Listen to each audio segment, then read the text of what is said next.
PSL 5 सब leagues पर बाजी ले गई। फातेह टीम को इनाम में कितनी रकम मिलेगी, जानने के लिए इस वीडियो को पूरा देखते रहिए।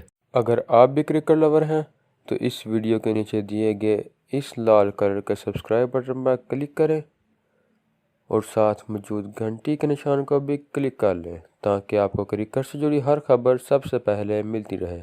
दोस्तों, इवेंट में हर मैच के बेहतरीन खिलाड़ी को man of the match award के तौर पर 4500 अमरीकी डॉलर की इनामी रकम दी जाएगी। इवेंट के लिए मजमूई इनामी रकम 10 लाख अमरीकी डॉलर रखी गई है। $80,000 इवेंट के बेहतरीन खिलाड़ी, बल्लेबाज, बॉलर और स्पिरिट ऑफ क्रिकेट के लिए मुख्तस किए गए हैं। बेहतरीन रन आउट और सबसे ज्यादा छक्के लगाने वाले भी इनाम के हकदार होंगे। PSL की इनामी रकम इस साल बढ़ाकर पिछले साल से ज्यादा रखी गई है। इस इवेंट का फाइनल 22 मार्च को कज़ाफी स्टेडियम लाहौर में खेला जाएगा। फाइनल की फातेह टीम ट्रॉफी के साथ 5 लाख अमरीकी डॉलर के हकदार ठहरेगी। इवेंट के रनर अप टीम को 2 लाख अमरीकी डॉलर दिए जाएंगे। दोस्तों, ख्याल रहे कि PSL 5 का बाकायदा आगाज 20 फरवरी को कराची से हो रहा है। तो दोस्तों, ये थी हमारी आज की वीडियो। अगर आपको हमारी ये वीडियो पसंद आई तो इसे लाइक लाजमी करें और हमारे चैनल को सब्सक्राइब करें ताकि आपको क्रिकेट से जुड़ी मजीद अपडेट्स हासिल होती रहें। तो दोस्तों, मिलते हैं अपनी अगली वीडियो में। खुदा हाफिज।